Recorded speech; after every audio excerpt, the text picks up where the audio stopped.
C'est un plaisir, c'est un plaisir réel de vous retrouver ce soir, on va dire pour le lancement officiel de cette communauté Éco Santé Mentale Sage-Femme 3.0.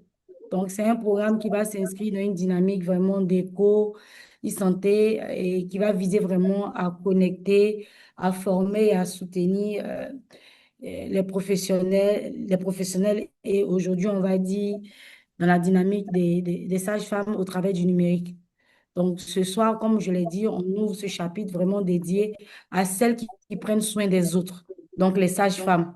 Parce que, comme l'a dit tout à l'heure la représentante de la sage qui était avec nous aujourd'hui, leur bien-être mental, émotionnel et professionnel est essentiel vraiment pour la qualité des soins qu'elle produit aux mères et aussi aux enfants. Donc, merci à toutes les femmes, on va dire, qui ont pu se connecter et à celles qui vont se connecter ou à celles qui vont suivre parce que c'est enregistré, donc il y aura un replay à toutes ces personnes présentes et surtout à toute l'équipe du programme qui vraiment, programme national de santé mentale qui vraiment a pensé qu'il fallait cette initiative-là pour justement accompagner. Donc, pour commencer vraiment cette soirée, cet après-midi, on va dire, euh, il y a Madame la Présidente qui est là, qui va nous adresser son mot. Après quoi, il y aura Docteur Akissi également qui va justement qui va intervenir. Après Docteur Akissi, il y aura notre conférencière, Docteur Akossi, qui est déjà là.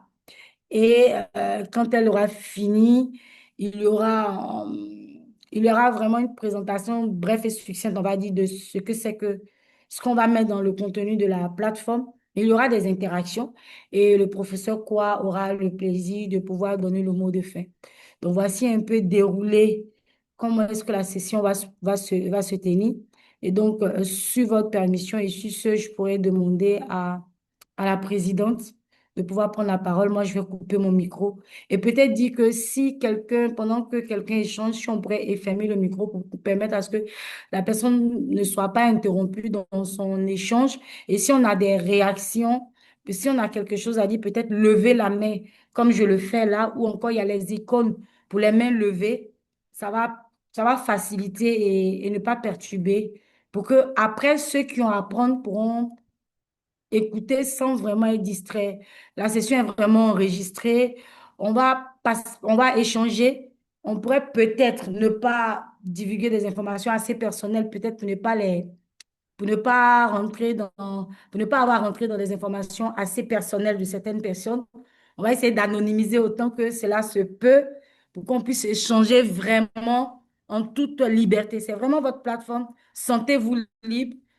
C'est ce que je tenais vraiment à pouvoir dire. C'est vraiment partager ensemble, se connecter, partager ensemble et avancer ensemble. Merci. Madame la Présidente, si vous êtes là. Merci beaucoup. Bonsoir à tous et à toutes, à vos rangs, grades et qualités. Merci beaucoup à Madame Ouattara.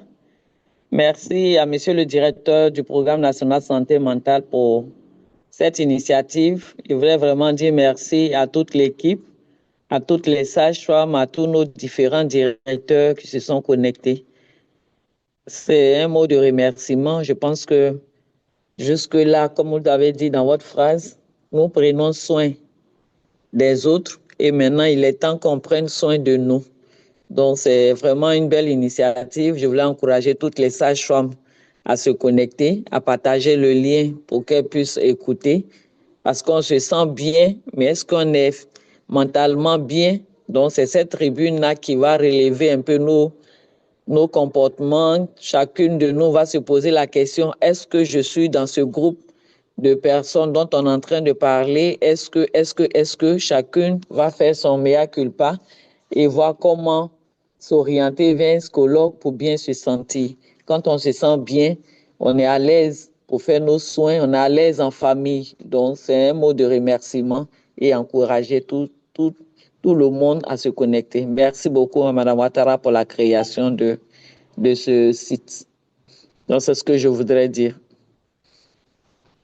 Merci, Madame la Présidente. En vrai, des réactions à la Présidente, des cœurs ou bien applaudissez pour elle, je ne sais pas, mais félicitez-la. de ce qu'elle vient de pouvoir, voilà, de ce qu'elle vient de dire tout à l'heure. Alors, je pense que sur ce, docteur Akissi, je pense que peut-être vous me dites quand vous êtes prête pour que je partage l'écran. Docteur C'est bon, Akissi. on peut y aller. Je pense que tu peux partager l'écran. Je suis prête. D'accord. Une seconde, docteur. Donc, du coup, tu conduis pour moi. Je vais faire diapo. J'adore faire ça. D'accord, docteur. Il n'y a aucun problème. Je ferai ça pour vous aujourd'hui. Je me ferai fort de le faire. Ne vous inquiétez pas. Je suis là pour ça.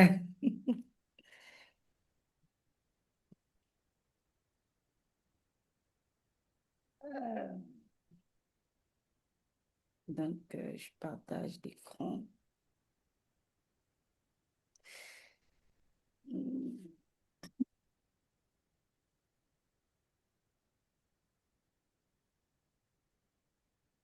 Je ne sais pas si vous voyez mon écran.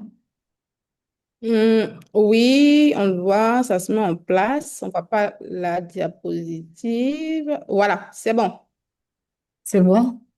En tout cas, chez C'est moi, parfait. c'est bon, j'ai la diapositive. D'accord, docteur. C'est parfait. D'accord. Donc, professeur Quoi, Madame la Présidente, Madame Diallo, Madame la conférencière, docteur Akossi, chère sage-femme 3.0, bonsoir. Je suis le docteur Estelle Akissi-Gbapa, médecine du travail et responsable du pôle santé mentale au travail. Je suis sûre qu'il y a certaines qui m'ont vu, hein, parce que ce pourquoi je suis connectée aujourd'hui, c'est pour vous faire rapidement un point de la genèse des choses. C'est sûr que quand la plateforme a été créée, certaines de vous se sont posées des questions de savoir, mais qu'est-ce que c'est? La présidente Diallo a fait, a envoyé quoi de nouveau encore et tout ça. Mais tout ça part d'un constat. D'un constat, je pense que mes prédécesseurs l'ont dit. Euh, Mon patron me le dit, je pense qu'il le dira tout à l'heure. L'acte médical le plus complexe qui engage deux vies humaines est confié aux sages-femmes. Et cela engendre vraiment une grande pression. Et jusqu'ici, vous avez pris soin des autres et maintenant, il est temps, hein, comme le disaient les autres, qu'on prenne soin de vous. Et donc, je vous présente rapidement les résultats d'une étude, d'une évaluation qui a été menée par le Programme national de santé mentale, voilà, en 2024. On appuie, on va dire, en collaboration avec la direction des ressources humaines du ministère de la Santé et dont l'appui financier a été fait par l'UCP Banque mondiale. Diapositive. Je souligne que c'est une enquête nationale parce que nous avons fait le tour des 10 presses. Et rapidement, dans la continuité des choses, je vais vous situer le contexte, montrer rapidement les résultats, les actions réalisées jusque-là et puis les recommandations qui ont été faites à l'issue donc, de cette évaluation. Diapositive. Comme je le disais tantôt, nous savons que le plan de développement sanitaire, le PNDS, place au cœur donc, de ce plan-là, de ces stratégies, l'amélioration globale de la santé de la mère et de l'enfant. Alors que pour nous, hein, euh, la condition sine qua non d'un système de santé performant, de l'amélioration donc de la qualité des services, passe par le bien-être physique et mental des ressources humaines de la santé. Et ces ressources humaines-là sont la colonne vertébrale du système de santé. Et donc, sans ressources humaines, on n'a pas de soins et encore moins de soins de qualité. Et donc, c'est partant sur ce fait-là que cette étude a été faite parce que tout d'abord, on travaille, le premier outil de l'agent de santé, qu'il soit sage-femme ou médecin ou autre, c'est son cerveau. Donc, par ricochet, sa santé mentale. Et lorsqu'on n'est pas bien mentalement, forcément, on a des impacts sur notre productivité, sur la qualité des services qui sont prodigués. Et c'est ce qu'on a voulu prouver. On a voulu évaluer, diapositive. On a voulu donc aller au contact de ces sages-femmes-là qui, depuis toujours, ont pris soin des autres pour évaluer leurs besoins, estimer la prévalence des maladies mentales, parce qu'il en existe, identifier et évaluer les facteurs de risque psychosociaux. Et on a fait un focus, vraiment, vous le verrez avec les résultats, on a fait un focus sur le couple mère-enfant, donc les prestataires de santé qui s'occupent du couple mère-enfant. Et à l'issue, on a fait des recommandations qu'on a adressées aux autorités compétentes. Diapositive. Donc, quelques résultats principaux. Nous avons fait le tour de 79 établissements sanitaires. Je rappelle que nous sommes appuyés sur les DRS et les DD. Donc, on n'est pas allé dans les CHU, on est plutôt resté dans les premiers niveaux, les deux premiers niveaux de la pyramide sanitaire. Et nous avons enquêté 905 agents de santé. Et comme je le disais, le focus a été mis sur les sages-femmes. Et dans cet effectif-là, il y a 40,6% des sages-femmes qui ont été enquêtées. Donc, ces résultats-là, c'est vraiment des résultats qui reflètent l'état de santé mentale, donc des sages-femmes. Diapositive.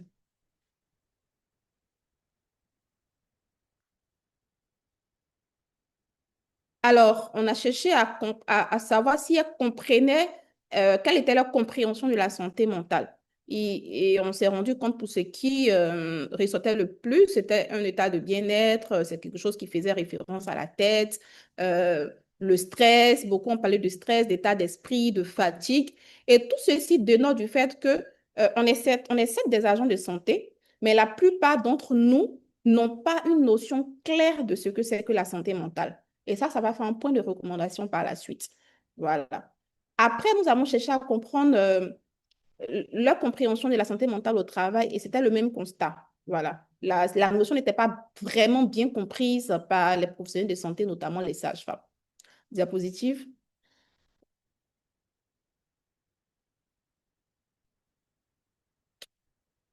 Et après, on a cherché à savoir les facteurs qui pourraient, selon elle, fragiliser la santé mentale. Corinne, si tu peux avancer, s'il te plaît.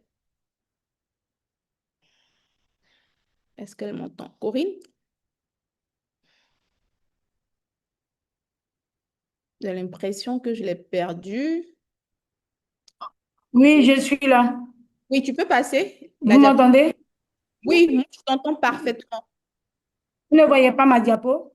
Non, chez moi, c'est fixé sur la diapo, Non, sur mais la je... compréhension. Oui, là, c'est bon. C'est bon pour moi. OK. D'accord. Donc, on a cherché à savoir les facteurs fragilisant leur santé mentale. Elles ont parlé de la charge du travail, du temps, de la reconnaissance. Non, va en arrière, s'il te plaît.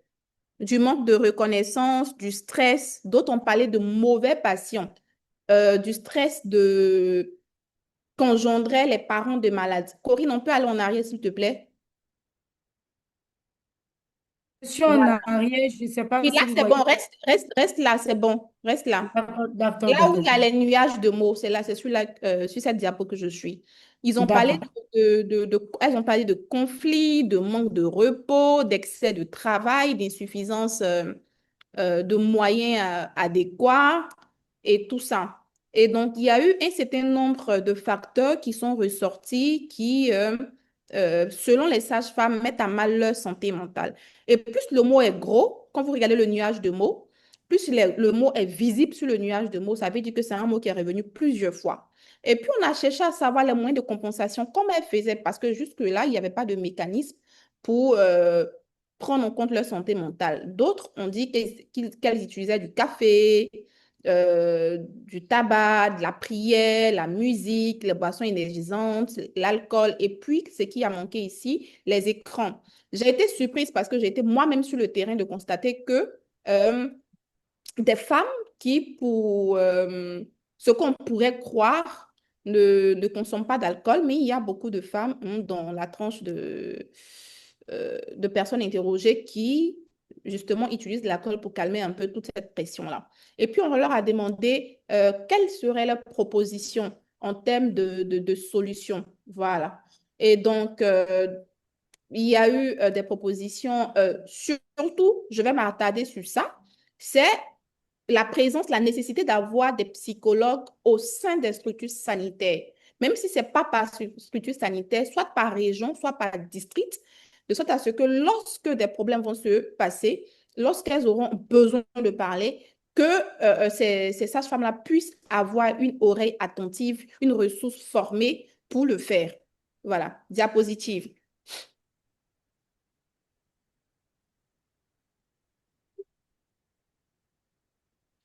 Et donc, à la suite de ça, on a constaté que sur le terrain, 63% des personnes enquêtées avaient déjà été victimes de violences au travail. Et là, on est en plein dans ce qu'on appelle les risques psychosociaux.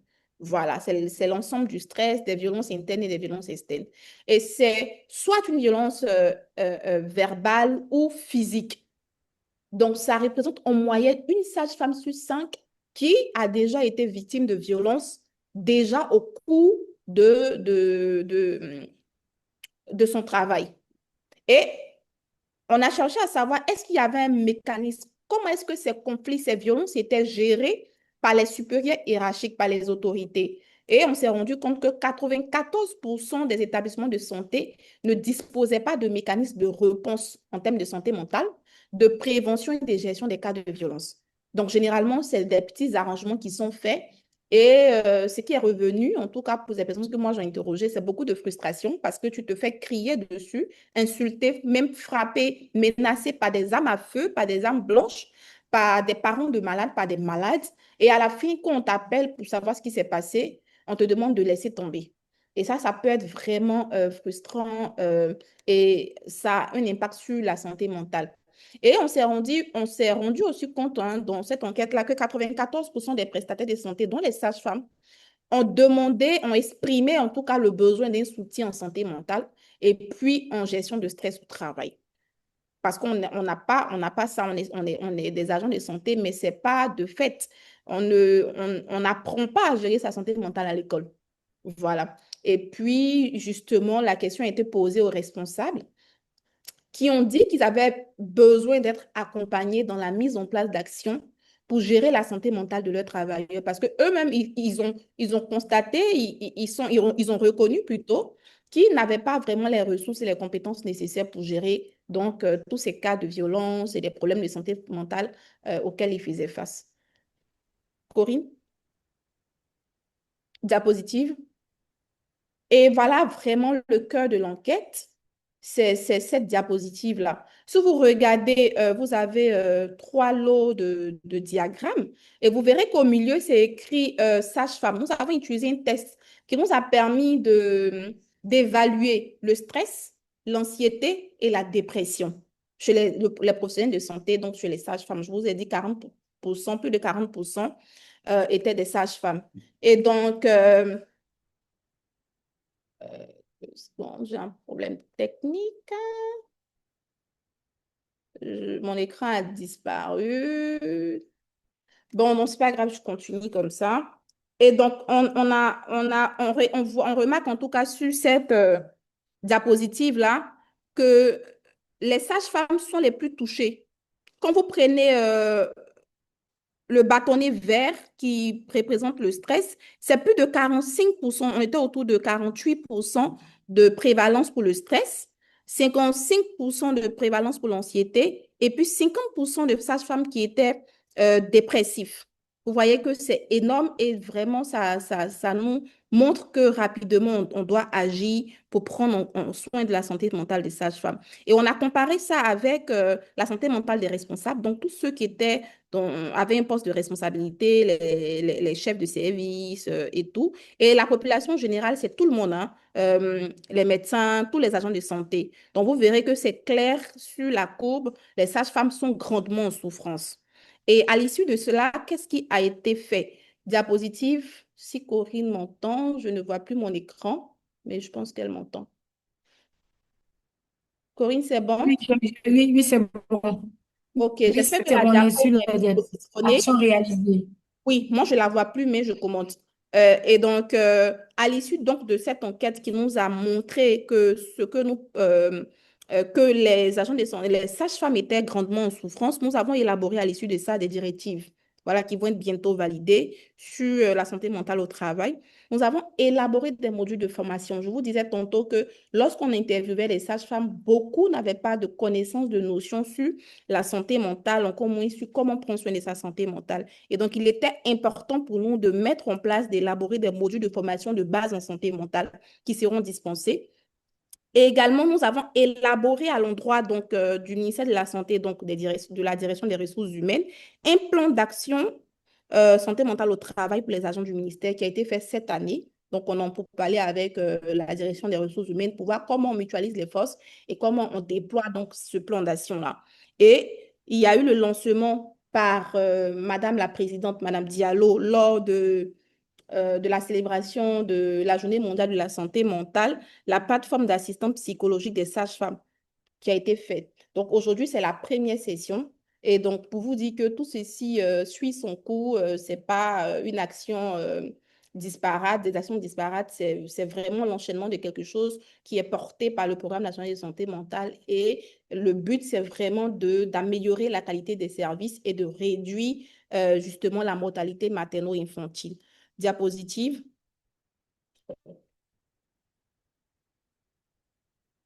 Nous sommes sur les recommandations. OK, donc voilà, les recommandations, c'est vraiment de faire de la sensibilisation, de la formation. Et donc, on espère, donc, à partir de cette plateforme d'éco-santé, Sage-Femme 3.0, former les sages-femmes, les outiller, voilà, pour qu'elles puissent prendre soin de leur santé mentale et qu'en retour, qu'elles puissent aussi prendre soin de la santé mentale de leurs bénéficiaires, des femmes enceintes, des femmes allaitantes, pour améliorer donc les indicateurs de santé. Et puis, vous voyez que c'était de mettre en place un dispositif d'assistance psychologique. Donc, on commence par ça. Et le programme de santé mentale à travers le pôle dont je suis la responsable, nous sommes en train de développer justement avec Corinne des solutions pour la prise en charge à distance. Voilà. Et je profite pour noter que nous avons un centre de prise en charge médico-psychologique qui est situé à Cocody au niveau de la pharmacie Saint-Viateur, non loin de la pharmacie Saint-Viateur, où vous pouvez prendre rendez-vous, venir, pour celles qui le peuvent en tout cas, consulter et briser donc ces tabous autour de ces questions de santé mentale. Euh, on se fera fort de vous recevoir et de s'occuper de vous. Et j'avais parlé donc du manque de compétences donc de nos responsables. Il s'agissait aussi de les outiller justement à, à déployer donc des mécanismes de prise en charge de la santé mentale et de gestion du stress au niveau de tous les districts. Ceci sera piloté justement par le Programme national de santé mentale. Et puis, on est sur une plateforme ouverte et on a des possibilités de collaboration. On espère vraiment qu'on pourra renforcer donc nos, euh, renforcer nos ressources humaines, matérielles, parce que nous sommes juste à Abidjan. Ce qu'on souhaiterait dans le plan d'action du programme, c'est d'avoir ce même centre, ces unités-là, au moins une unité par presse. Voilà, donc dupliquer le modèle d'Abidjan par presse, et ça demande vraiment du soutien, ça demande vraiment que les bailleurs puissent s'intéresser à la chose, donc mobiliser des ressources pour cela. Et c'est sur ces mots-là que je vous dis merci pour voilà, pour la présentation de ces résultats-là qui ont engendré donc des actions aujourd'hui qui nous mènent à cette plateforme qui, j'espère, va faire du bien aux sages-femmes, qui va permettre à ce que les sages-femmes puissent trouver des réponses à leurs différentes questions. Et voilà, donc je vous remercie. Merci, docteur Akissi. Envoyez des réactions pour tout ce qu'elle vient de dire. Applaudissez des cœurs pour ce qu'elle vient de dire tout à l'heure. Et il y a certains qui disent ne pas entendre. On m'entend ou pas? Vous m'entendez? Oui, D'accord, c'est parfait. Donc, après ce que vient de dire docteur Akissi, et je pense que c'est à la présidente, à notre conférencière, justement, après ce qui vient d'être dit, qui devra intervenir. Docteur, vous êtes là? Bonsoir Corinne. Bonsoir. Docteur Akossi, vous êtes là? « 」 « 」 « 」 « 」 « 」 « 」 « 」 « 」 « 」 « 」 « 」 « 」 « 」 « 」 « 」 « 」 « 」 « 」 « 」 « 」 « 」 « 」 « 」 « 」 « 」 « 」 « 」 « 」 « 」 « 」 « Est-ce que docteur Akoussi est là? Regarde dans le jeu, ça, il a retrouvé, Peut-être qu'elle a dû se déconnecter par erreur. sans doute. Si, Attends, si, si, j'essaie de la s'il y a joindre. des questions, peut-être essayer de poser des questions à docteur Akissi pendant que je cherche à joindre la conférencière qui était connectée tout à l'heure. Donc, docteur Akissi, peut-être essayer de Ok. gérer avec les questions du temps. Merci. Du coup, j'ai mon écran qui est réduit. J'ai même pas pu avoir accès à l'écran. Par contre, je pense que si des personnes ont des questions, étant donné que je ne peux pas voir les mains levées, cette personne-là peut ouvrir leur micro. Activez le Vous, micro. vous pouvez, vous pouvez remettre, regardez, si vous allez vers le petit écran, il y a une petite flèche en haut à droite. Cliquez sur la petite flèche. Dirigez-vous vers l'écran, il y a une petite flèche, regardez. Vers l'écran. Alors, l'écran qui s'est réduit, allez-y là-dessus, il y a une petite flèche en haut à droite. Ah, excusez-moi, j'ai Oui. été sortie. Et, ben, je l'ai pas, cette petite flèche. Laissez-moi. D'accord. Après, j'ai un MacBook. Donc, je ne sais pas si ça se présente différemment sur le MacBook. D'accord, c'est pas bien grave. Je vois la configuration qui s'est On connectée. voit qu'on Peut-être peut. On peut- notez déjà les questions pour que Mhm. le temps que moi j'appelle docteur Akissi en inbox pour pouvoir régler son problème. Notre conférencière est Elle connectée. est connectée. Oui. Corinne, elle Voilà, est là. J'ai la solution. Il faut juste que je me déconnecte, que je me reconnecte. Donc, je le voilà. fais rapidement. Merci, docteur Akissi. Donc, déconnectez-vous, mais ne durez pas et reconnectez-vous. On a besoin Non, de je vous. me reconnais tout de suite. Merci. Docteur Akissi est là. Docteur, Oui, je suis là, je suis là. c'est bon. Docteur, vous désirez partager votre écran Oui, pour que ça aille oui. beaucoup plus Donc, facilement? c'est vous qui D'accord. l'avez, oui. Non, je partage ou vous partagez votre Non, écran? non, vous partagez. Je n'ai pas réussi à le sortir. D'accord, ok. Laissez-moi d'abord ouvrir la présentation, ensuite faire le partage. Docteur, déjà pour commencer, peut-être je vais vous laisser vous présenter pendant que je partage la D'accord. présentation. Parce que je Je ne pense suis, pas que je sois une voix autorisée pour vous présenter. je ne sais pas s'il s'agit de voix autorisée.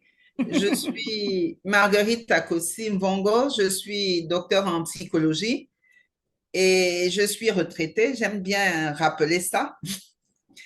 Après avoir exercé à la fois à l'université, en consultation de psychologue, j'ai même été DRH pendant 3 ans et j'ai fait du conseil en entreprise pendant quelques années. Et là, je suis revenue à mes amours. C'est le privilège des retraités. Je fais essentiellement ce qui me plaît, c'est-à-dire je fais de la consultation clinique. Je m'occupe beaucoup de thérapie de couple et je donne quelques cours et je collabore avec le COPAC pour essayer de promouvoir en quelque sorte le soutien psychologique de première ligne parce que les besoins sont grands.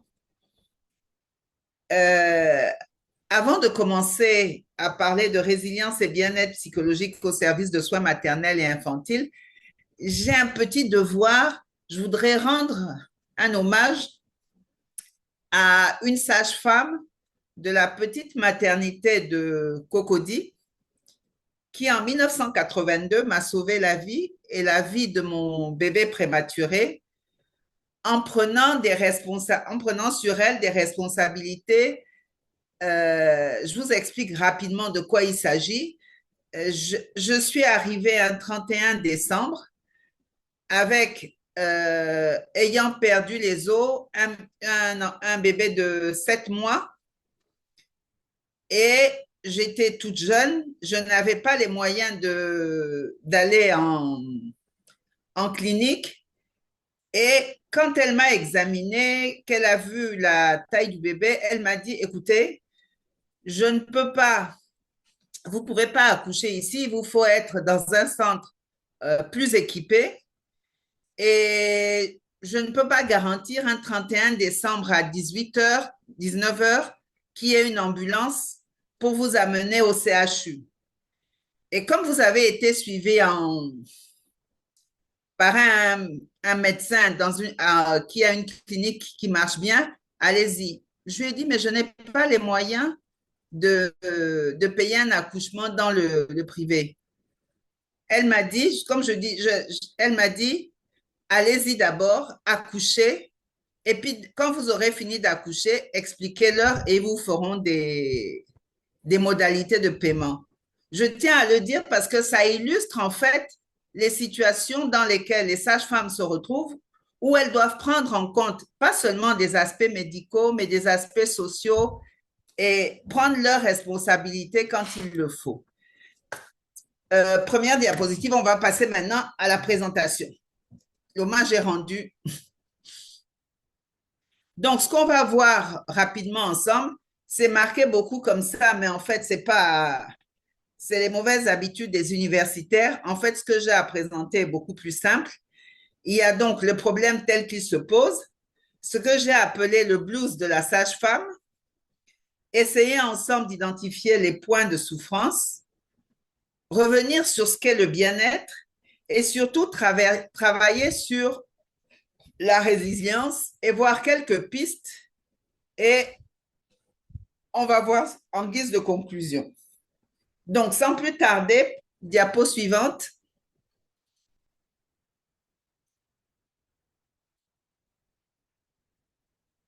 J'aime bien, je suis poète à mes heures perdues,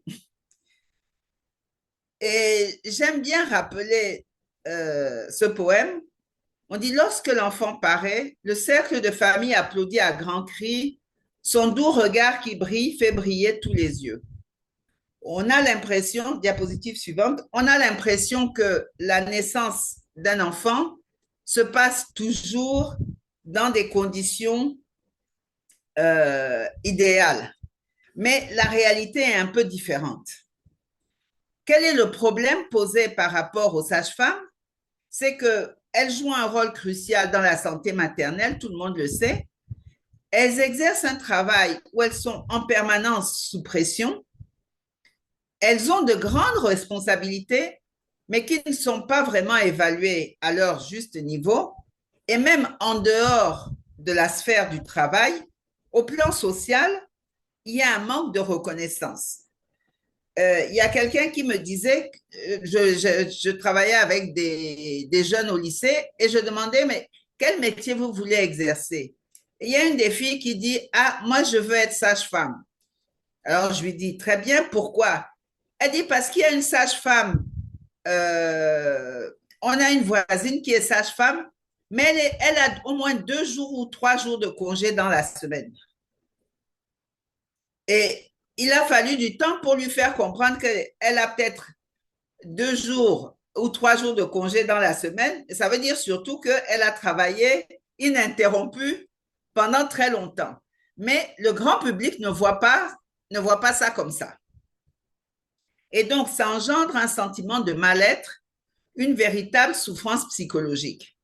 Et le problème qui est posé aux sages-femmes, c'est comment assurer des soins de qualité quand on va mal soi-même. Diapo suivante.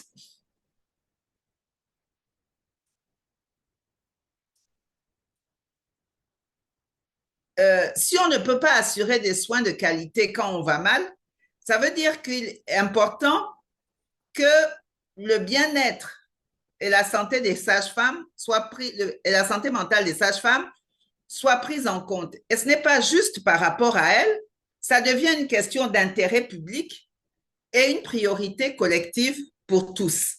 Diapo suivante.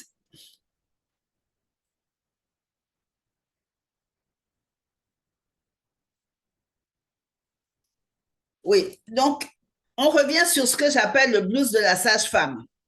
On est dans une situation d'un accouchement. Ça met en présence au moins 2 personnes. Pour l'instant, on ne parle pas des familles. Ça met en présence une femme qui arrive stressée, fatiguée, émotionnellement perturbée, qui elle-même est un peu mélangée parce qu'elle ne sait pas quels aspects des traditions elle accepte. Elle ne veut pas entendre parler de douleur, c'est-à-dire elle ne veut même pas souffrir, et elle fait plus ou moins confiance à la sage-femme. Donc, vous voyez qu'elle arrive déjà dans un état, c'est déjà un peu compliqué. Et la sage-femme, elle porte sur ses épaules toute l'image du système de santé. Mais parfois, elle n'a pas les moyens. On ne sait pas à quel stade de sa garde elle est. Est-ce qu'elle est en train de terminer sa garde? combien d'accouchements elle a réalisé avant, et la femme qui arrive ne s'intéresse pas à ça. Et il y a en plus, au-delà d'être une sage-femme, c'est une personne avec son tempérament, ses difficultés personnelles, ses préoccupations, et elle doit, pour pouvoir faire cet accouchement, faire passer au second plan ses propres difficultés. Diapo suivante.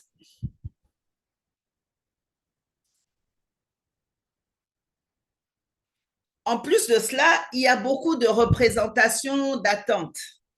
C'est-à-dire, il y en a qui, avant de devenir sage-femme, ont idéalisé la profession.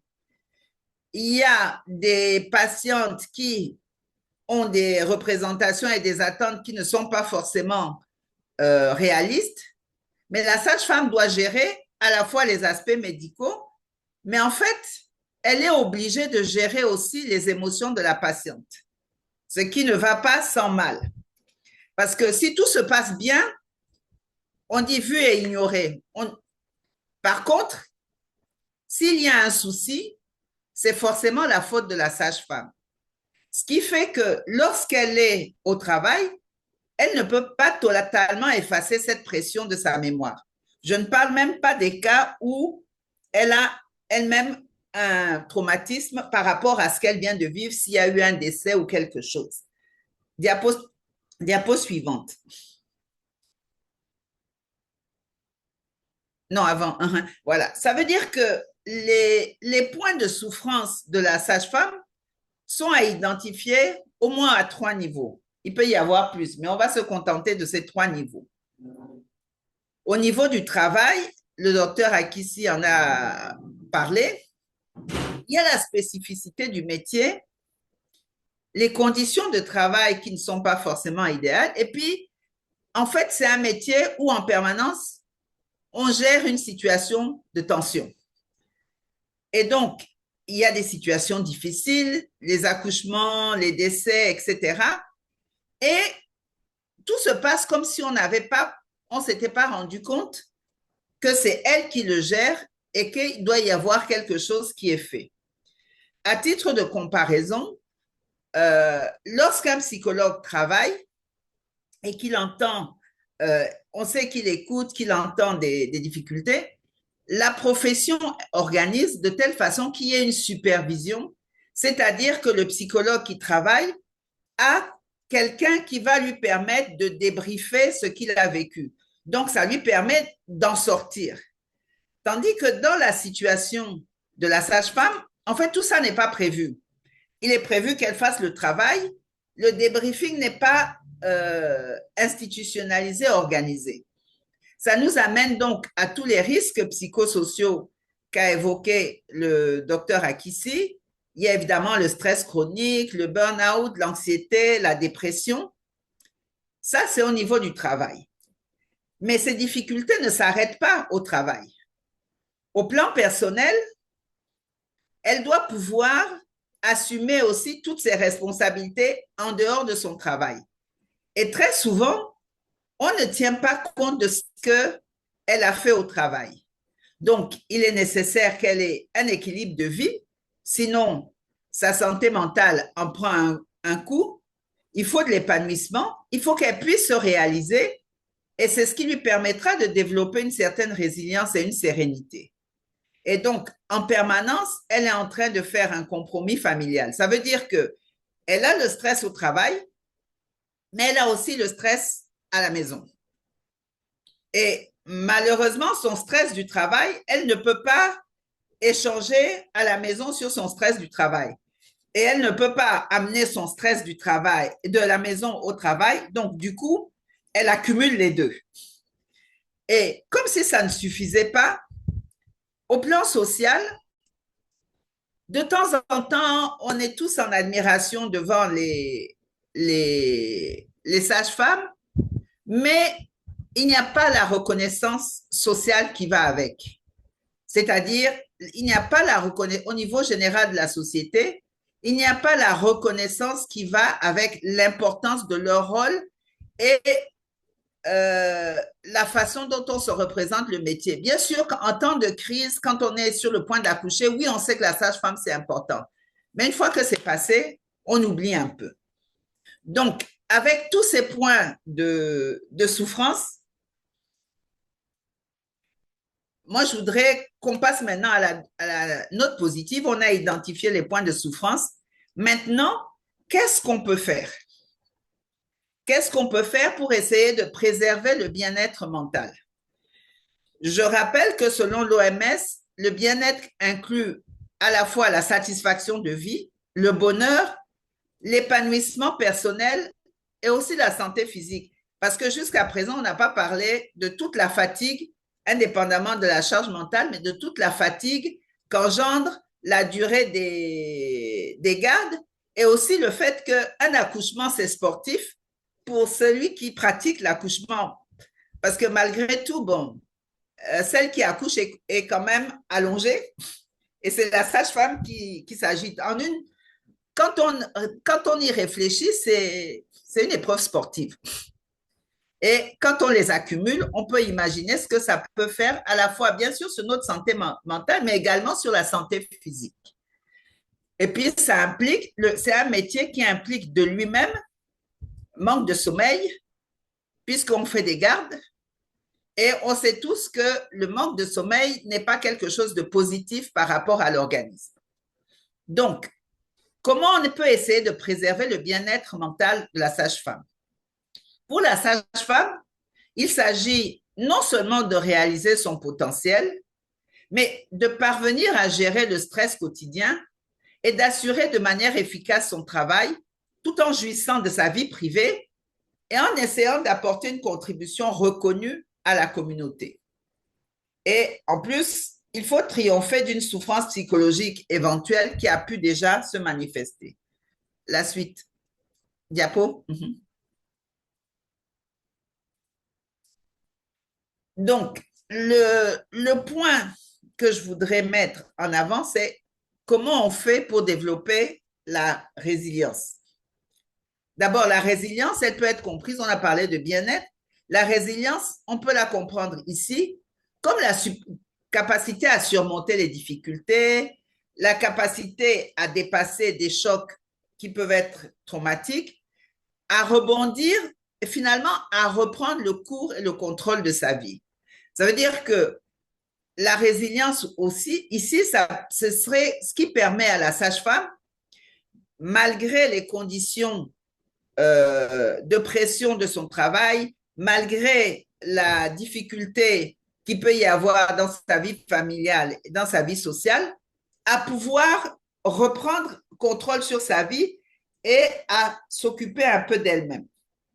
Et donc, cette résilience, elle s'entend, bien sûr, au plan personnel. Il y a des tas de choses qu'on peut faire et qu'on doit faire. Mais le plan personnel ne suffit pas. Il faut aussi pouvoir mettre des choses en place au plan communautaire, voire au plan organisationnel de l'hôpital et au plan social par rapport à tout ce qui est mentalité. Diapo suivante. Il y en a 2 à sauter parce qu'il n'y a rien dessus. Donc, j'ai essayé dans ce tableau de résumer un peu ce que la résilience peut nous permettre de faire par rapport aux sages-femmes. D'abord, quel peut être l'effet? L'effet, ça peut être de diminuer l'impact du stress. Le stress, on ne peut pas l'éviter totalement. Il est inhérent à notre condition d'homme, mais c'est l'impact du stress sur nous qu'il faut pouvoir contrôler. La résilience a aussi pour effet de favoriser la santé mentale et d'améliorer les relations sociales. Quels sont les facteurs clés qui permettent de mettre en œuvre la résilience? Le facteur clé, c'est le soutien social. Est-ce que la sage-femme dispose d'une famille, d'amis, de collègues qui peuvent l'épauler et comprendre un peu ses difficultés? Est-ce qu'elle a des compétences émotionnelles, c'est-à-dire est-ce qu'elle est capable d'identifier chez les personnes avec qui elle est en contact les émotions qu'il y a, mais il faut aussi qu'elle puisse les identifier à son propre niveau. Là, il ne s'agit pas d'identifier, en fait, c'est s'autoriser à exprimer ses émotions.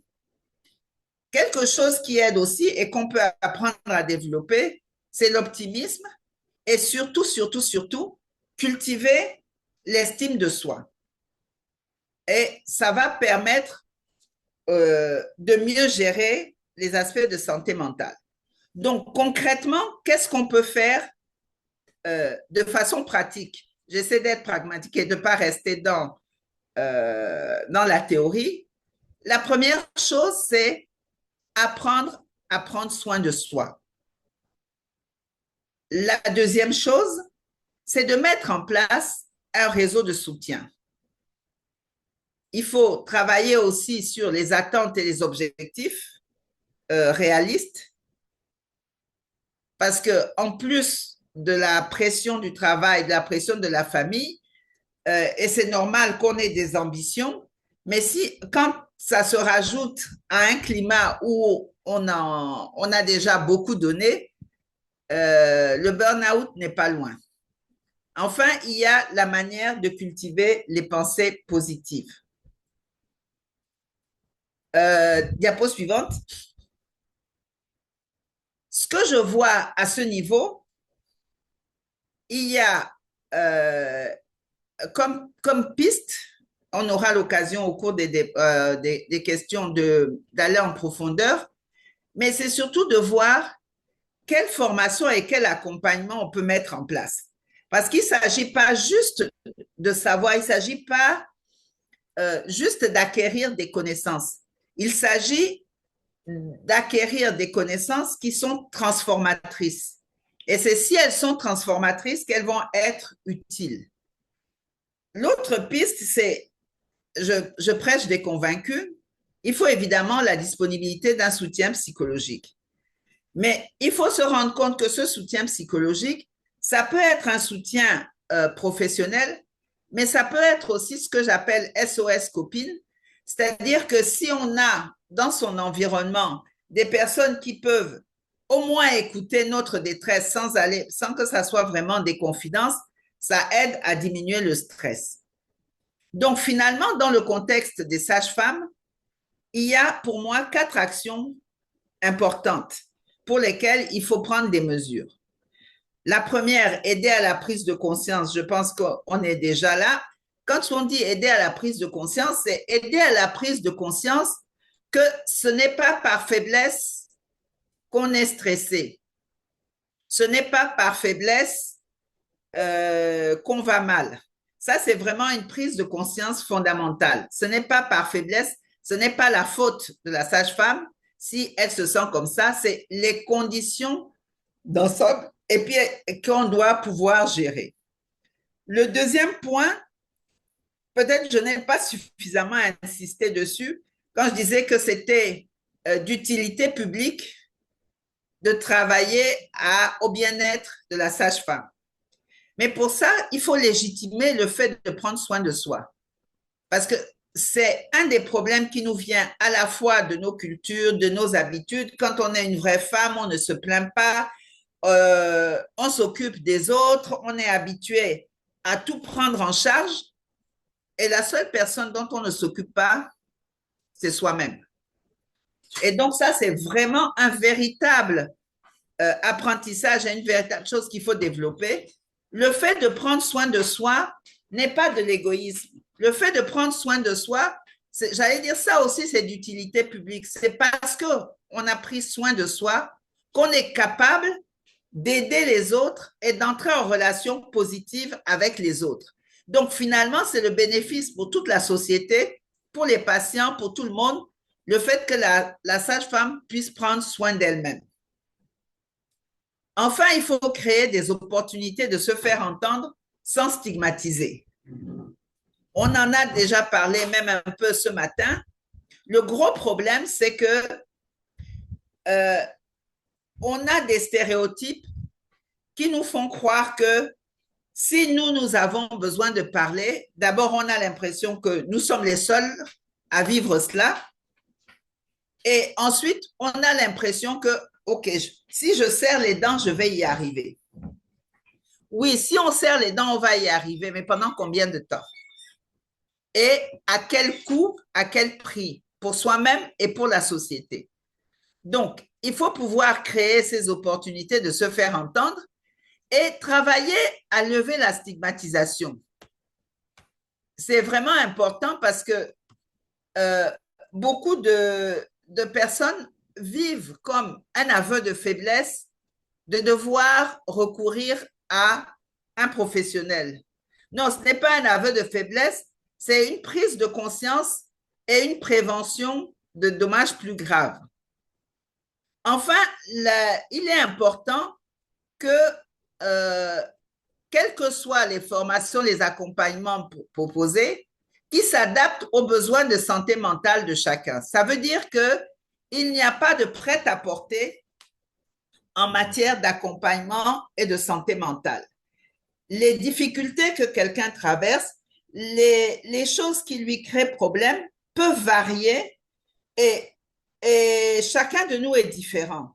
Et donc, tout ce qu'on peut proposer par rapport à la prise en charge de la sage-femme, ça veut dire que là où elle se trouvera, il faut que ce qu'on lui apporte soit adapté à ses besoins à elle, pas seulement aux besoins d'ensemble, mais à ses besoins à elle en tant qu'individu, passant par un moment particulier et essayant tant bien que mal de continuer à faire son travail et pour que tout se fasse dans de meilleures conditions. Diapo. Donc, en guise de conclusion, en fait, pour moi, mon exposé, c'est vraiment une introduction pour nous permettre d'échanger en long et en large sur ce qui peut permettre d'avancer pour les uns et pour les autres. Et puis, c'est important aussi, parce qu'en tant que femme, on l'oublie souvent, que tout le monde a des difficultés, tout le monde peut être faible et il n'y a pas de raison pour que nous, on soit la dernière personne dont on doit s'occuper. Et donc, toutes les actions devraient viser à promouvoir le bien-être et à développer la résilience, à la fois la résilience individuelle, c'est le travail que chacune va pouvoir faire sur elle-même, mais la résilience collective, c'est créer les conditions pour que dans l'exercice de sa profession, dans la façon d'interagir avec les autres, elle puisse se retrouver. Et je mets les pieds dans le plat. Un des gros problèmes, j'ai publié un article il y a quelques années à ce propos, une des plus grosses sources de fatigue chez les femmes, pas seulement chez les sages-femmes, ce n'est pas le travail, ce n'est pas tant que ça à la maison, c'est le poids de ce qu'on fait peser sur elle comme obligation, c'est-à-dire qu'elle se sent obligée, elle, d'être la relation de la famille avec l'extérieur. Ce qui fait qu'elle peut faire finir sa garde et puis être obligée d'aller aux funérailles et puis revenir s'occuper des enfants, etc. Ça veut dire que la résilience collective s'entend aussi à réviser certains de nos modes de fonctionnement. Je veux dire que ce n'est pas écrit sur le front des femmes funérailles, ce n'est pas écrit sur le front des femmes cuisine, ce n'est pas écrit sur le front des femmes enfants à s'occuper. Et donc, cette résilience collective ne peut se bâtir qu'en révisant un certain nombre de valeurs par rapport à ça. Et donc, on peut aussi mettre en place une offre d'écoute et d'accompagnement variée et adaptée et qui soit suffisamment accessible. Si elle n'est pas accessible, si elle est intimidante, ça va poser problème. Il faut que ça soit quelque chose d'accessible et qui puisse se faire sur le ton de la conversation et de l'échange. Et comme je disais, la plateforme, c'est déjà un bon début. Je vous remercie et j'attends les questions.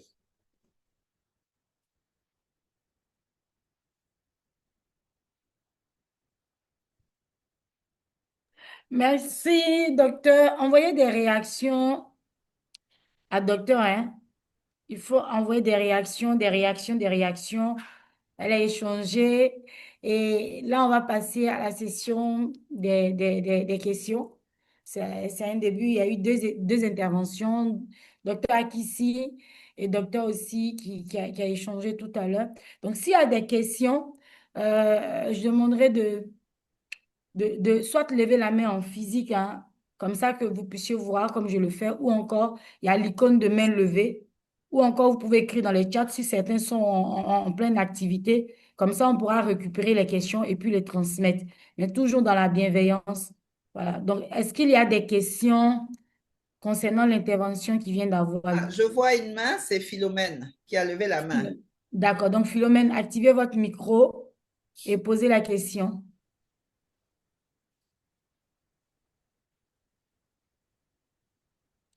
Bonsoir. Oulaye Philomène, bonsoir.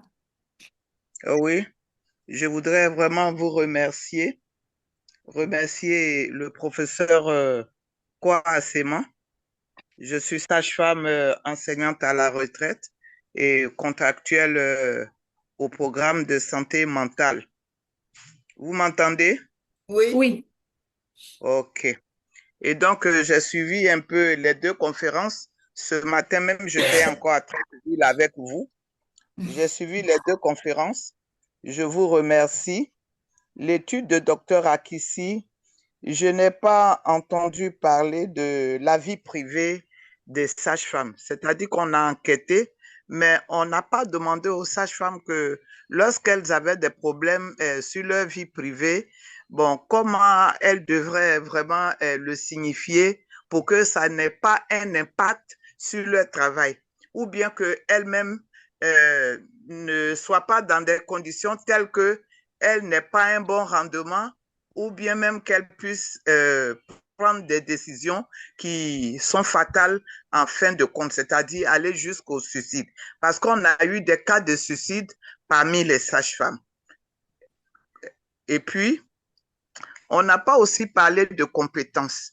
Celles qui avaient des déficits de compétences, ça crée aussi le stress. Quand tu vas à la garde, que tu ne sais vraiment pas comment faire pour t'en sortir. Ça aussi, comme on appelle l'étude, n'a pas abordé cela. Et vraiment, ce que je voulais vraiment appuyer, c'est le fait qu'on pourrait créer un réseau, comme vient de le dire la conférencière, pour que peut-être ensemble, qu'on ait des petites causeries de groupe et que chacune essaie de se vider. Mais sinon, l'étude vraiment ne nous a pas dit si elles ont des problèmes, comment elles doivent faire. Vraiment, je vous remercie pour l'initiative. Je remercie la présidente. Je remercie aussi le professeur, docteur Akissi et toute l'équipe. Merci. Merci, Madame Oulaye. La question était posée à docteur Akissi, mais bon, en même temps, c'est des recommandations, donc je pense qu'ils vont en tenir compte et après, ils vont se rapprocher de vous justement pour pouvoir approfondir. Et comme Ben, je aujourd'hui, peux apporter des réponses, Ouais, hein, elle peut Kofi, répondre. tu me donnes la parole. Madame Oulaye, bonsoir. Donc, pour revenir, c'est des questions mêlées à des recommandations. Je pense que les parties de recommandations, on les note. Lorsque je présentais l'étude, je vous ai dit que je vous présentais les principaux résultats et que en mettant en avant les facteurs qui étaient fréquemment revenus. La question, ce dont vous parlez, c'est la question de l'équilibre vie privée, vie professionnelle. Et ça, on a enquêté là-dessus. Après l'étude, quand tu mènes une étude, il y a des recommandations. Et comment on prend soin de sa famille, comment on parle de ces problèmes de vie privée, c'est surtout la gestion, comme je le disais, trouver le balance, trouver l'équilibre entre ça. Ça, c'est ce qu'on va apporter après par les formations, par le développement de réseaux de soutien, via même cette plateforme qui est mise en place. Donc, l'étude en a parlé, sauf que justement, je présentais les principaux résultats, donc je ne suis pas forcément revenue là-dessus. Euh, En termes de compétences, euh, l'étude aussi a abordé cette question, même si ça n'a pas été présentés ce soir, on n'a pas seulement la compétence, on a aussi la durée. Ce qu'on a constaté, c'est que les sages-femmes qui avaient moins de 5 ans d'expérience manifestaient un peu plus de stress dû justement à cette nouveauté, au manque d'expérience, d'expertise qui entraînait aussi une montée de stress. Donc, je veux rassurer Madame Oulayu que ces questions étaient abordées. Comme le disait Corinne, on peut par la suite lui partager les résultats ou discuter en long et en large de tous les aspects de cette enquête. Merci. Merci, docteur Akissi. Merci, docteur Akissi. Il y a Docteur Akossi qui a la main docteur levée. Akissi qui a la main levée. Oui, merci. Je voulais ajouter quelque chose, c'est que quand on parle de vie privée, etc., il faut vraiment être très prudent dans la façon d'organiser la possibilité de parler de sa vie privée. Parce que d'accord. Les sages-femmes sont des humains comme tous les humains, avec ce qu'il y a de bon dans les humains et ce qu'il y a de moins bon.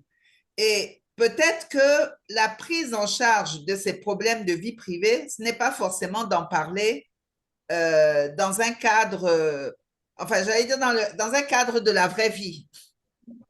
C'est-à-dire qu'en général, c'est plus facile d'en parler à un professionnel parce que ça ne sortira pas de là et ça n'aura pas d'autres impacts.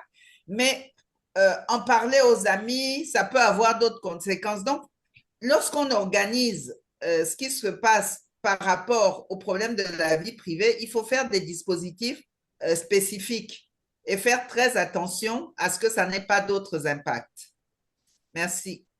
Merci, docteur aussi pour ce partage et enfin pour cet éclaircissement.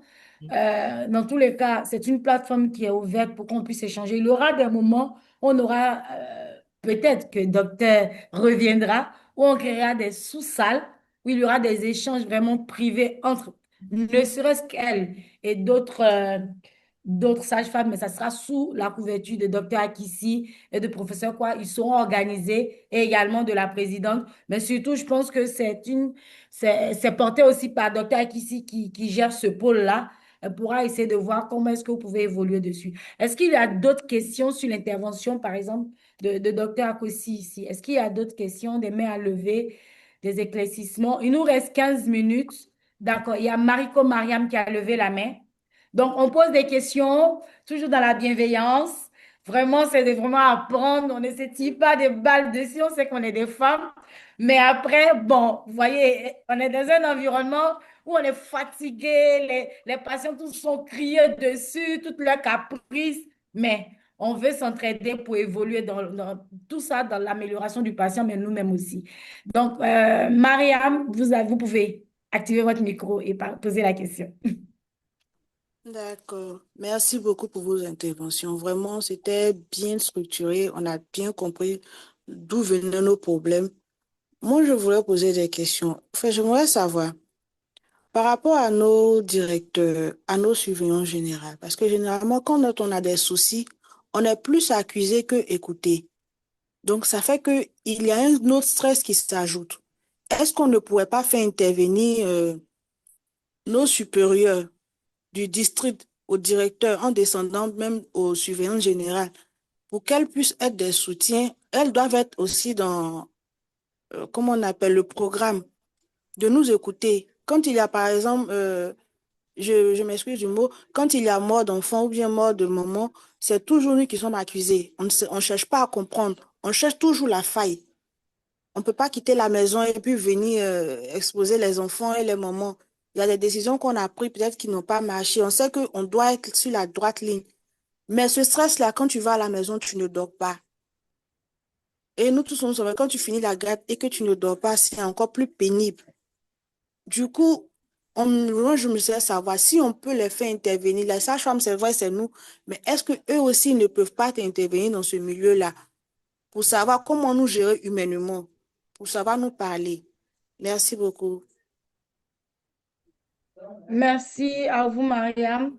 Je pense que docteur Akissi, professeur Quoi et la présidente auront essayé de voir comment est-ce qu'ils peuvent créer un cadre comme ça d'échange justement pour qu'eux aussi soient présents pour, euh, pour pouvoir justement apporter quelque chose à ce qui est dit parce que, bon, euh, ben voilà, ça aussi, c'est écho. Ah, Hein. Je pense que c'est pour ça que ça a été mis. Oui, docteur Joseph Kissi. quoi est là, je pense, il pourra rajouter, mais je... Ah oui, il est juste à côté. Ah, on a Bonsoir, chef. assis Oui, le programme. Bonsoir, c'est un programme féminin dont je m'abstiens de parler. Il est juste là parce que c'est le lancement. Donc, dans les d'accord. bouchons, il me laisse, il dit, il part. Je dis, non, c'est votre programme. Il faut que tu sois là. On fait, Justement, faut pas me dire qu'il n'y a pas de réseau. Connecte-toi, on fait la première session, après tu peux partir. il peut pas contribuer à mettre la sauce au feu, les ingrédients. Quand c'est cuit, il ne veut pas manger. C'est pas Voilà, possible. donc on sait quoi. Bon, Il y a quelque chose qui a été dit par la dame. Est-ce qu'il ne Ok, pourrait pas avoir une va plateforme répondre. d'échange où, justement, les responsables pourraient être là en même temps que, parce que c'est vrai qu'elles échangent entre elles, mais elles auraient aimé mais, aussi. Professeur, j'aimerais oui, peut-être réagir et vous allez donner, voilà, conclure.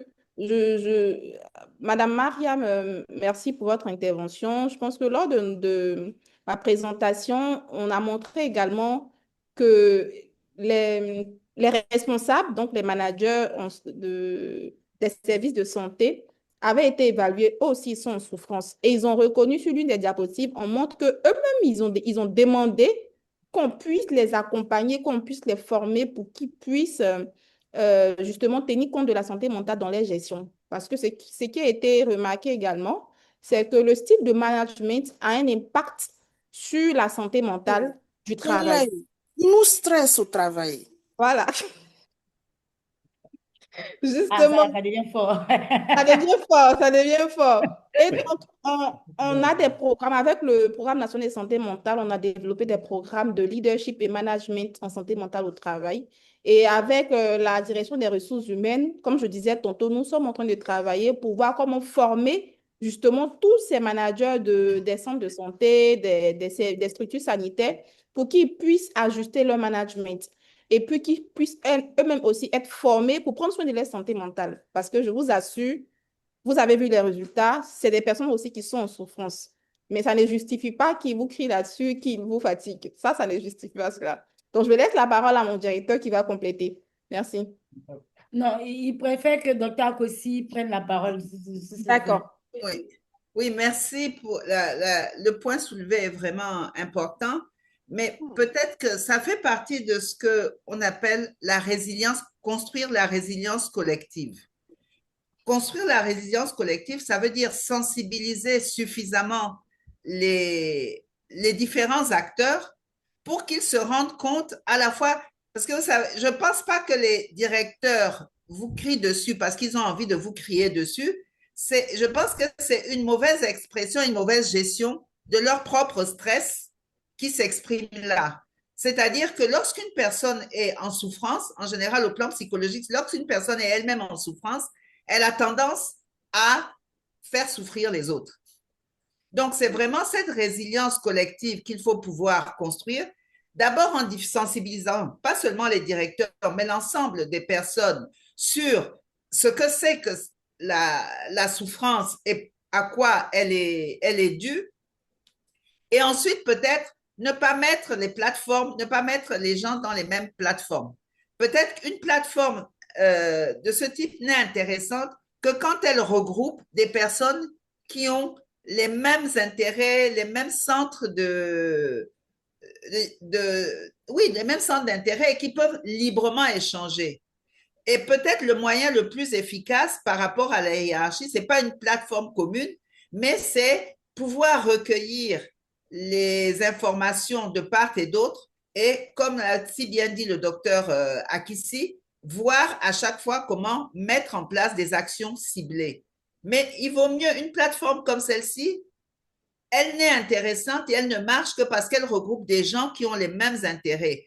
Et il ne faut pas associer d'autres personnes. Mais le problème posé étant réel, il faut trouver d'autres façons pour y répondre. Merci. Juliana Kono a levé la main. Vous pouvez activer votre micro. Il nous reste 9 minutes. Donc, oui, Juliana Kono, allons-y. Merci. Merci beaucoup, Corinne, Madame la modératrice. Est-ce que vous m'entendez? Très Oui. bien. Bon- bonsoir à tous, bonsoir, Monsieur le directeur. Bonsoir. Bonsoir à vous, Madame la présidente des sages-femmes. Merci pour tout ce que vous faites pour la profession. On voit que la profession est vraiment en marche et décider de prendre soin de la santé de celles-mêmes qui sont au cœur de la vie, comme l'a dit notre conférence, vu le rôle social, le rôle important que nous jouons. Donc vraiment, merci beaucoup pour cette belle initiative. Il n'est jamais tard pour bien faire les choses. Effectivement, dans notre travail, dans notre milieu de travail, nous sommes vraiment confrontés à beaucoup de difficultés, notamment la gestion des stress maladies en ce qui concerne nos responsables, nos premières autorités. Donc, tout à l'heure, Dr. Akissi, elle a dit que vous allez rencontrer les différents chefs de service et tout ça, parce que eux-mêmes, ils en ont besoin. Parce que ils sont tellement stressés que ce stress-là, ils sont obligés de déverser sur nous. Nous, dans ma pratique, j'ai eu un temps pour dire, ah, si le chef m'insulte au staff, moi je viens et puis je vous insulte. Donc, vous voyez que la pression, elle est à tous les niveaux. Donc, le patron même est là, monsieur le directeur. Donc, ça quitte à votre niveau et puis c'est arrivé, nous, juste pour dire, vraiment pour chahuter, mais pour dire que vraiment, on a vraiment besoin de ça. On ne peut pas prendre soin du couple mère-enfant, nous-mêmes en étant malades. On n'est pas bien dans la tête, ça, ce n'est pas. Et je voudrais rebondir sur la présentation de Dr. Akissi. Je vais vous demander, est-ce que dans l'étude que vous avez menée, le thème de dire, ah, par exemple, je me suis trompée de métier, voilà, peut-être je ne savais pas où partir, et puis je suis arrivée à l'INFAS, voilà, vraiment, je ne me sens pas dans la santé. Est-ce que cette question, elle est revenue dans votre étude? Et aussi, à la conférencière, merci beaucoup pour tous ces topos que vous nous avez donnés en termes de résilience collective. Nos responsables d'associations sont là. Je pense que tous ces outils-là vont permettre non seulement à l'association de pouvoir désormais se baser sur la résilience collective pour faire remonter la pente, pour que vraiment d'ici quelques années, on puisse offrir vraiment des soins de qualité à notre population. Car une sage-femme malade est un danger pour la population. Merci beaucoup. Merci et puis à très bientôt. Alors, merci à Juliana. Docteur Akissi, vous Oui, je suis là, je suis là. vous pouvez répondre? Oui, oui. Bonsoir, Madame Juliana. Merci pour votre rapport. Effectivement, ce sont des thèmes qui sont revenus. Euh, Malheureusement, le système éducatif est fait de sorte que on n'a pas vraiment une adéquation avec les métiers lorsqu'on sort. Et les gens vont justement se retrouver dans les profils où ils sont obligés de faire ce qu'ils trouvent, entre griffes. Voilà. Et ce sont des phrases qui sont ressorties. Et mieux, on a eu des phrases du genre, moi, je suis venue dans ce métier parce que j'espère m'expatrier, j'espère aller au Canada. Je ne vais pas le cacher, on est entre nous. Beaucoup sont venus au métier parce que cela pourrait faciliter l'obtention d'un visa, non seulement avoir les ressources financières pour financer le voyage, mais le corps de métier étant cherché au niveau des pays du Nord pourrait obtenir des visas. Et cela a soulevé d'autres questions. Je pense que le professeur va en parler. C'est trop haut niveau pour moi. Je laisse ça aux universitaires, tout ce qui est réorientation professionnelle et tout ça. Et il y a une femme qui m'a particulièrement touchée. C'est qu'elle a choisi le métier. Bon, aléa du direct, hein, je suis à la maison. Euh, Allez-y. Elle a choisi le métier par amour, mais elle ne s'y attendait pas. C'est-à-dire, on ne lui a pas expliqué ce à quoi elle pouvait s'attendre, les implications, le sang, euh, la mort. Elle ne s'attendait pas à ça. Elle voyait les sages-femmes dans les belles blouses roses. Euh, Quand elle partait à l'hôpital avec sa maman, on disait, la sage, elle a vraiment aimé cela, elle est venue. Donc, il y a des personnes qui viennent par amour du métier, mais qui sont choqués par les différents traumatismes, qui sont choqués par la réalité, par les conditions de travail. Et ça, c'est des facteurs qui, justement, vont avoir un impact sur la santé mentale donc, de ces femmes-là. J'espère avoir répondu à la question de Mme Juliana. D'accord, oui. Docteur Kossi, vous avez quelque chose à dire avant que je passe la parole à quelqu'un? Oui, je disais que ça faisait partie de ce qu'on avait dit, les attentes qui doivent être réalistes. C'est-à-dire que de nos jours, en fait, c'est pas seulement le système éducatif, les métiers changent tellement que les jeunes ne peuvent pas savoir a priori quel métier ils vont faire. Peut-être que la seule chose qu'on pourrait faire, c'est de leur apporter des informations un peu plus réalistes sous la forme de carrefour métier, des choses comme ça, où une sage-femme vient leur expliquer concrètement en quoi ça consiste. C'est aussi un appel lancé à la présidente des sages-femmes, peut-être au moment où les enfants sont en terminale, allez leur apporter cette information, voilà en quoi consiste mon métier. Parce que sinon, surtout pour les filles, c'est un tel rêve d'aider à donner la vie qu'on ne s'imagine pas qu'il y a d'autres choses à côté. Et donc, c'est vraiment ça, les attentes qui doivent être réalistes et puis l'information qui doit être portée. Et puis, c'est vrai aussi qu'il y en a qui viennent, qui savent ce qu'elles veulent, mais il y a la désillusion des conditions de travail. Et ça, je pense que c'est aux associations de maintenir la motivation pour celles qui sont venues et qui ont été un peu découragées par la façon dont le métier s'exerce. Merci, docteur Kossi. Je vois la main de Léontine Bomba et après elle, on aura Salima et on va boucler parce que là, on veut vraiment respecter. Normalement, on doit arrêter parce que on respecte l'heure, ce qui va motiver à venir plus vite. On va dire qu'on est assez ponctuel. Mais bon, bienveillance, c'est le début. On va essayer de déroger quand même à l'arrêt à quelqu'un puisqu'on n'a pas vite commencé. On va demander à Léontine Bomba de poser sa question. Léontine Bomba, vous pouvez activer. Les mains ont commencé, hein, ça montait. Léontine Bomba, elle n'a pas. Ou alors, suggestion de prendre toutes les questions et puis de répondre. D'accord, ok. Donnez-moi le temps de pouvoir noter. Professeur, s'il vous plaît, je pourrais avoir ce bloc avec le sac pour prendre les questions. Alors, donc, Léontine Bomba, vous pouvez poser votre question, s'il vous plaît. Comme ça, je prendrai toutes les questions et on va répondre. Voilà, vas-y. Ok, bonsoir à toutes et à tous. Bonsoir. Parce qu'il y a un homme parmi nous. Merci. C'est exceptionnel. C'est Même en exceptionnel. ligne, professeur, ne vous sentez pas seul. Hein. En ligne, il y a des hommes, j'ai vérifié. Il y en a. Oui, il faut le dire qui est. D'accord, moi, je suis Léontine Bomba, sage-femme dans un CSU du nom de Bogué, dans le district sanitaire de Daloa. C'est chez moi là-bas. D'accord. Donc, je suis en train de suivre votre parmi ici alors. C'est chez moi là-bas. Allons-y. D'accord. Je voulais savoir un peu au niveau de la présentation du docteur Akissi, dans la recherche, est-ce qu'il n'y a pas eu des cas des problèmes d'enfants? Parce qu'il y a beaucoup de sages-femmes qui font vraiment face à cette situation-là. Elles ont des bébés et puis bon, elles ne savent pas où garder les enfants.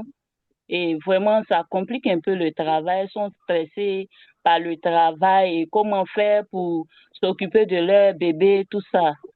Donc, comme proposition déjà, moi, je voudrais qu'il y ait vraiment des garderies. Allez-y, allez-y. D'accord. Je voudrais qu'il y ait vraiment des garderies dans les centres de santé, si possible. Même si chaque sage-femme doit participer au moins peut-être à une petite hauteur pour pouvoir garder ses enfants-là. Et puis bon, à la fin de la garde ou bien à la fin de la journée, elle va récupérer son enfant pour rentrer à la maison. Parce que ça, vraiment, ça stresse beaucoup de sages-femmes. Merci beaucoup. D'accord. Merci pour vous. Salima, vous pouvez poser votre question aussi. Salima. Oui, bonsoir à tous. Merci pour cette intervention, c'est très intéressant. Alors nous, les sages-femmes, nous avons travaillé avec elles aussi longtemps, dans nos stages évidemment. Et à la lumière de tout ce qui exposé la professeure, donc la psychologue qui a longtemps travaillé en service de gynécologie.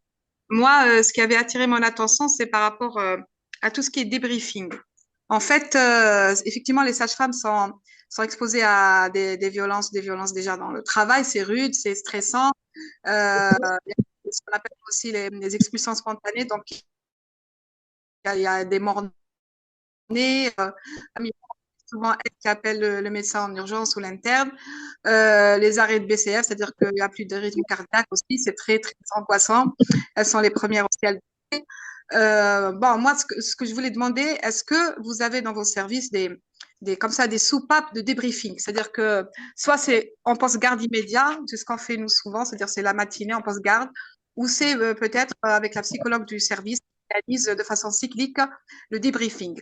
Alors, pourquoi le débriefing? Qu'est-ce que le débriefing? Bon, bien sûr, vous répétez exactement tout ce qui s'est passé, l'incident clinique, surtout s'il y a eu une junior avec une senior. Donc, c'est très intéressant parce que, bien sûr, la senior est censée mieux gérer, mais pas seulement et pas à chaque fois aussi. La junior peut aussi intérioriser parce qu'il faut faire le job, il faut être là, mais après craquer chez elle. Donc, est-ce qu'il y a des séances de débriefing comme ça qui se font? Est-ce qu'il y a aussi des séances, comme vous avez dit juste avant, de préparation? C'est-à-dire que vous avez une junior, vous êtes en onboarding, donc elle arrive, c'était la nouvelle arrivée. Bon, sans vouloir l'angoisser, est-ce que vous la mettez en situation? Est-ce que vous faites des simulations de cas, etc.? C'est très important d'avoir des espaces de libération de parole. Ça, même avec les soignants, nous, avec la Covid, on a tous on a tous vécu cela. On avait besoin de parler. La mort à chaque fois, etc. C'est pas quelque chose à laquelle on est habitué à ce rythme-là. Donc, est-ce qu'il y a des séances de débriefing? Et deuxièmement, est-ce qu'il y a des séances programmées de psycho de groupe, voilà, ou au cas par cas à la demande des sages-femmes? Voilà, merci. Salima, oui. vous pouvez me dire, vous êtes vous vous connectez de quel pays? Ah oui, moi, c'est l'Algérie, Alger. Ok, merci. Pour les questions Il y avait, pour maintenant. il y avait Fatouma, je crois, qui avait levé la main. Oui, mais elle a baissé. Je ne sais pas si c'est Ah, parce que d'accord. sa question a été posée déjà, je ne sais pas. Ok. Je ne la vois plus. Alors, je ne sais Oui, pas si... allô, Madame, vous connaissez, elle est toujours en direct. D'accord, oui, dites-moi. J'avais levé la main tout à l'heure. Oui, Fatmata Bamba. Bien. Bonsoir à tous. Bonsoir à Monsieur le directeur coordonnateur. Et nous disons vraiment merci pour cette très belle initiative et qui est salutaire. Il faut reconnaître que la souffrance psychologique des sages-femmes est réelle et très importante. En ce sens que nous avons déjà constaté quelque chose qui nous intrigue un peu. Et nous pouvons vous faire savoir qu'en moins d'un mois déjà, dans cette corporation, nous avons plus de 5 décès de sages-femmes. Bon, nous ne savons pas si c'est en lien avec la réalité du terrain, mais vraiment, ça porte à mener des réflexions et chercher à comprendre davantage quelle est la réalité de cette corporation. Vous vous rendez compte, moins d'un mois, plus de 5 décès de sages-femmes, successivement, pratiquement un décès par semaine, ou peut-être même 2 décès dans la semaine. Donc, vraiment, ça a attiré mon attention et ça me donne assez d'interrogations. Voilà pourquoi je voulais porter cette réalité à la connaissance de tout le monde, si c'est vraiment une préoccupation qu'il faut prendre en compte et chercher à comprendre réellement le vécu de ces sages-femmes-là. Voilà ma préoccupation. D'accord, merci Fatmata Merci. pour votre question. Docteur, docteur Koussi, je dois répondre les questions ou c'est bon, vous les avez notées? Il y a docteur Akossi et docteur Kwasi. La première question qui était pour docteur Akissi, c'était de savoir concernant les crèches dans les centres de santé, parce qu'elles-mêmes ont d'autres difficultés. C'est comment garder leurs propres enfants, des nouveaux-nés par moment et venir. Donc, elles sont aussi stressées par cela quand elles viennent. Donc, est-ce que vous... Elle demandait si le problème avait été relaté lors de l'enquête. Voilà, est-ce que ça a été relaté? Voilà, si on peut Oui, avoir une réponse c'est un rapide. problème. Lorsqu'on prend les différents facteurs, vous avez les facteurs personnels et tout ça va rentrer dans le grand chapeau des facteurs personnels. Voilà, donc il y a justement la question de garde d'enfants qui est revenue. Il n'y a pas que ça, il y a le problème je vais dire, mobilité ou regroupement familial. Donc, monsieur qui travaille peut-être à Abidjan dans une structure privée et madame qui est affectée à l'ouest ou au nord du pays et qui veut concevoir. Donc, on a beaucoup de problèmes de difficultés de conception qui représentent une grande souffrance pour les sages-femmes parce que justement, elles ne vivent pas avec leurs époux, leur mari et donc concevoir devient très difficile. Et lorsqu'on sait qu'elles travaillent dans un contexte où elles voient l'arrivée de bébés, pour ces personnes-là qui n'ont pas une forte résilience, ça peut être difficile d'accepter cela. Au-delà de ça, dans le même genre de problème, on a, bon, comment je peux le dire? Je ne sais pas si c'est un constat qui se fait ailleurs, mais j'ai constaté justement au cours de cette enquête que les sages-femmes avaient beaucoup de problèmes de relations. Je ne parle pas de relations interpersonnelles au niveau du travail, mais de relations amoureuses. Je ne sais pas si c'est lié à la corporation ou pas. On n'a pas poussé les investigations loin, mais il y a beaucoup de problèmes de rupture, de rupture, voilà, de difficultés à créer, à garder une relation amoureuse qui aboutit. Donc, c'est ce genre de problèmes-là qui ont été relatés justement dans les facteurs personnels. Donc, oui, madame, on a eu cela. À titre, je pense que vous avez déjà donné des recommandations. Oui, c'était l'une des recommandations que nous avons formulées, de pouvoir inclure des garderies dans les hôpitaux. Cela rassure vraiment. Ou de tisser des partenariats avec des garderies dans l'aire géographique donc, de l'hôpital. Voilà. Et toutes ces pistes qui sont vraiment en réflexion. Hein. On est toujours en réflexion pour trouver des solutions. Et cette plateforme permettra d'avoir des solutions, en plus de celles que je viens de citer, des solutions qui vont venir. Merci. Merci, docteur Akissi. Je ne sais pas si docteur aurait... Bon, enfin, c'était pour vous la question. Ensuite, l'autre question de Salima qui se demandait, comme ça se fait chez elle en Algérie, est-ce qu'on a des éléments de débriefing? Donc, est-ce qu'il y a une possibilité? Donc, je ne sais pas si moi, je pense que cette question est pour la présidente, peut-être de la présidente. Est-ce qu'il y a des séances de débriefing avec les autres pour pouvoir échanger dessus? Est-ce que ça arrive? Des espaces de libération des paroles? Je ne sais pas si la présidente est là ou une représentante de la présidente. Bon, quoi qu'il en soit, peut-être qu'on va garder Il y a le docteur Akossi qui veut prendre la parole. Docteur Akossi, allez-y, je ne voyais pas là. Allez-y, docteur. Docteur Akossi, allez-y. Oui, en fait, c'est ce que j'évoquais dans mon exposé en expliquant que les psychologues qui sont exposés à entendre des choses, mais pas forcément à les vivre au quotidien, on met déjà en place parce qu'on estime que c'est indispensable que quelqu'un qui vit un aussi grand stress puisse trouver le moyen de l'évacuer et de passer à autre chose. Ça veut dire que ça se fasse ou que ça ne se passe pas, ça doit être une recommandation indispensable par rapport à la santé mentale des agents de santé en général. Parce que vu la difficulté de ce qu'ils exercent comme métier, on ne peut pas faire l'économie de ce genre de dispositif. Même si ça doit être, comme je dis, une responsabilité collective. Ce n'est pas à chaque service de l'organiser. Bien sûr, si on peut l'organiser au niveau du service, c'est très bien, mais ça doit être dans les recommandations pour que systématiquement, là où il y a des personnes qui sont confrontées à des expériences traumatisantes, à la mort, etc., il puisse y avoir des débriefings.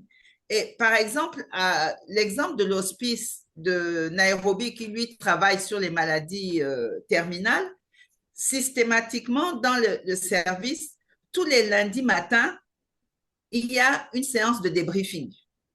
Et si la séance de débriefing ne parvient pas à régler le problème, alors on va voir le psychologue. Mais peut-être ça doit être quelque chose, c'est une recommandation à mettre dans la routine des services. C'est un temps qui n'est pas perdu pour les soins. C'est un temps important parce que ça va mettre des soins de qualité après. Je pense que c'est une recommandation importante. Merci beaucoup, docteur. Le second point, c'était de demander, est-ce qu'on avait on arrivait à dénombrer les décès? Ou c'est moi qui ai mal noté la question? Oui, elle demandait, est-ce qu'il y avait une relation? C'était ça, non? Les causes, mais Oui. ça, vraiment, on ne peut pas en débattre ici, hein? Elle a, Voilà. elle a attiré l'attention. D'accord. Voilà, elle a tiré juste l'attention. D'accord. Bien, je pense que oui, oui, oui, oui, oui, oui, docteur, allez-y. Oui, ce que je voulais aussi souligner par rapport à tout ça, c'est que justement, à partir du moment où il y a une prise de conscience et qu'on met en place un dispositif pour pouvoir commencer à écouter, en fait, les problèmes, on n'a pas touché toutes les problématiques. On a touché celles qui paraissent le plus évidentes. Mais à partir du moment où on met un dispositif en place, des problématiques vont certainement émerger et les personnes se sentiront de plus en plus libres pour pouvoir parler sans tabou. Actuellement, il y a plein de tabous, même si on pense qu'on est entre nous, et ce n'est qu'à ce moment-là, c'est en faisant marcher les dispositifs et en l'évaluant régulièrement qu'on va pouvoir voir émerger les problématiques. Mais l'essentiel, c'est que les sages-femmes doivent prendre soin d'elles et elles méritent, que chacune se perçoive qu'elle mérite de prendre soin d'elle. Merci, docteur. Merci pour cette intervention. Merci pour toutes les personnes qui se sont connectées. Je crois qu'on aura ces échanges-là de façon hebdomadaire, ou bien non, bi-hebdomadaire, je pense. Et il y aura des programmations qui vont se faire. Je crois que ECHO, c'est aussi ça, cette plateforme-là, c'est pour pouvoir échanger. Et je crois que le programme fera un planning, surtout pour tout le plan d'action de maintenant jusqu'à 2026, on va dire jusqu'à fin 2026, on va faire un planning des différents échanges qui vont se faire, inviter des personnes qui viendront justement échanger avec vous. Et je crois que le docteur reviendra également pour, par moment, on l'appellera. D'ailleurs, on ne va pas la lâcher. Elle va rester dans notre groupe WhatsApp parce que par moment, on en aura besoin. Donc, on va faire pas mal de rencontres, pas mal d'échanges. Je vais revenir tout à l'heure, peut-être pour certaines informations, mais déjà, on va demander à professeur, même si il dit que c'est un échange entre femmes, c'est à lui peut-être que revient quand même de donner un mot de fin. Et nous, peut-être ce qu'on aura fait, ce serait peut-être des petites informations pour nous séparer. Professeur, je vous laisse toute la place, toute la latitude, je m'efface et je vous laisse la place de pouvoir échanger. Voilà, allez-y, professeur. Bonsoir à tous et à toutes. Alors, je voudrais déjà dire merci. Merci à l'Association des sages-femmes ivoiriennes pour la collaboration qui est en train de se formaliser. Dis merci au docteur Akossi. On se connaît depuis longtemps et je pense, voilà. Et je cherchais la personne la mieux indiquée pour faire cette première conférence inaugurale et je sais que je l'ai invitée d'abord à la journée de prévention du suicide. Elle a mordu à la maison. J'ai dit, bon, OK, c'est bien. Et là, maintenant, je pense que au fur et à mesure, l'avantage qu'on a, c'est qu'elle est à la retraite. Donc, quand tu es à la retraite, tu as un recul sur le système parce que tu sais tous les rouages du système. Et deuxième chose, tu as une liberté de positionnement et de réforme. Et vraiment, je voulais lui dire merci pour sa disponibilité. Et je pense qu'elle sera l'une des pièces maîtresses de la structuration de ce programme. Voilà, elle a parlé de la plateforme, mais la plateforme n'est qu'un prétexte au développement, j'allais dire, tout un dispositif national qui va aller très loin et qui, comme elle a dit, doit se structurer et se professionnaliser pour que à la fois les psychologues trouvent toute leur place dans le soutien aux équipes soignantes ou aux sages-femmes pour transférer ce qu'il faut transférer en termes d'auto-support, en termes de supervision, mais surtout aussi en termes de dispositifs de prise en charge psychologique individuelle, structurée, qui font la preuve et qui montrent l'efficacité de ce dispositif dans l'amélioration des indicateurs de santé de la mère et de l'enfant ou de façon globale dans notre système de santé. Et donc, bienvenue, Dr. Akossi. Bienvenue, parce que je pense que déjà la dynamique est lancée. La présidente de l'AFSI, je sais qu'elle est dans une grosse réunion de bilan du programme national de mère-enfant. C'est ce qui fait qu'elle ne peut pas bien réagir. Elle est obligée d'être là sans vraiment réagir, et je la comprends. On n'est qu'au début d'un processus. On est vraiment au début d'un processus. Monsieur le directeur, je suis là. Je me suis Ah, dégagée elle est pour là. écouter. Voilà. Je me suis retirée pour faire. Voilà. Donc, on pour est écouter. vraiment au début d'un processus. C'est Merci essayer de beaucoup. dire, est-ce que c'est possible de déjà commencer à parler? Et Madame la Présidente, c'est possible. Avec Oui, Dr. c'est possible. Akossi, avec Dr. Akissi, avec vous-même, votre bureau, avec l'équipe de Madame Ouattara qui fait un travail monstrueux de mise en relation. Il y a certaines activités qui se feront naturellement dans le virtuel. Et comme l'a dit Dr. Akossi, souvent le contact humain, le face-to-face, dans un milieu réel, dans des conversations réelles, peuvent permettre de débloquer certaines choses. Et donc, je voudrais vraiment vous dire merci. Et le programme national de santé mentale vient en appui. On vient en appui à l'association AFSI, et il y a ce qui va être enclenché par l'AFSI. Et il y a ce qui doit être enclenché par la direction régionale et la direction des ressources humaines de la santé qui commencent à prendre conscience des enjeux.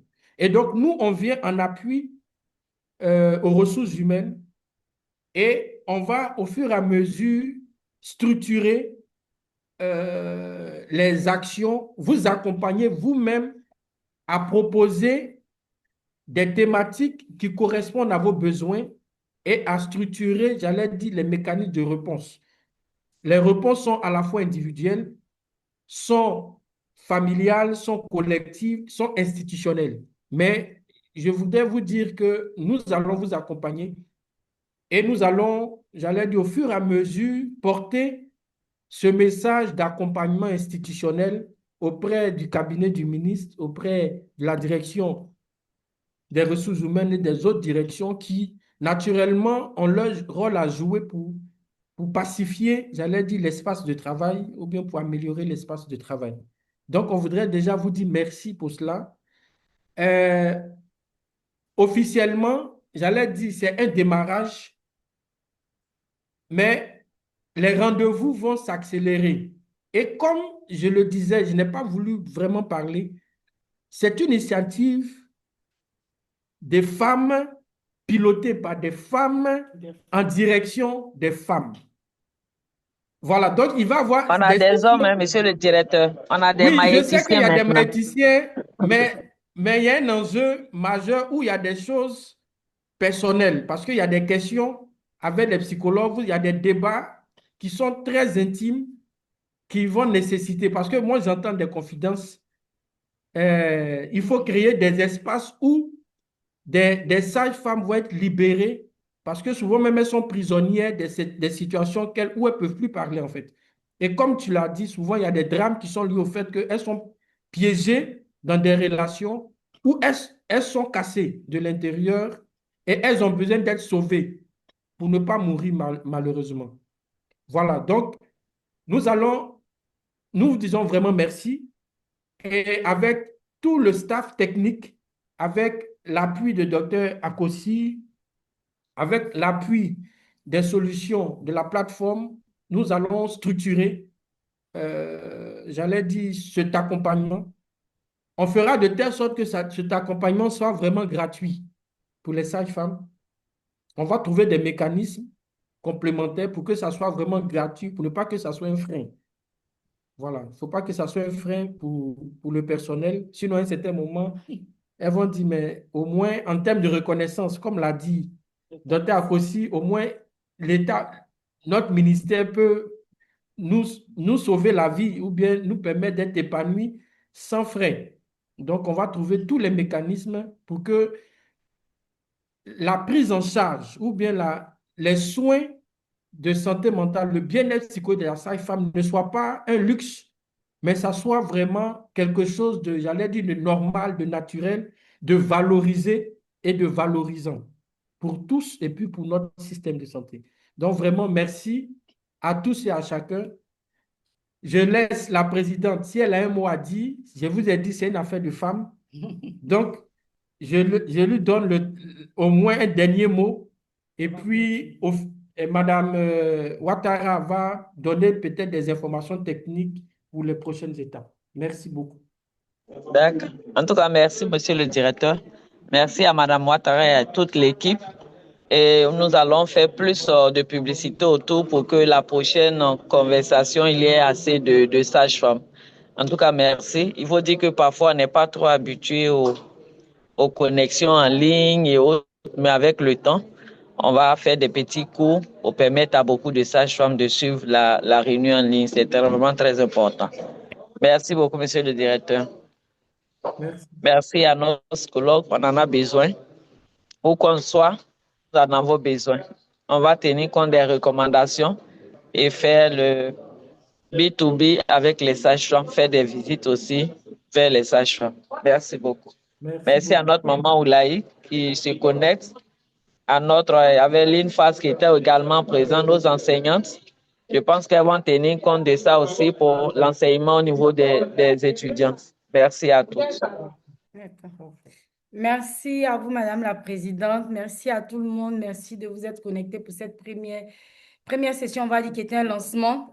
Donc, du coup, je pense qu'on aura des sessions, mais on va faire des formations comme Madame l'a dit. On va essayer de voir comment on fait des petites vidéos tuto pour booster dans le groupe, pour que chacun puisse voir comment se connecter, comment utiliser ce canal-là également, qui sera en même temps des rencontres, en même temps il y aura des formations, des accompagnements.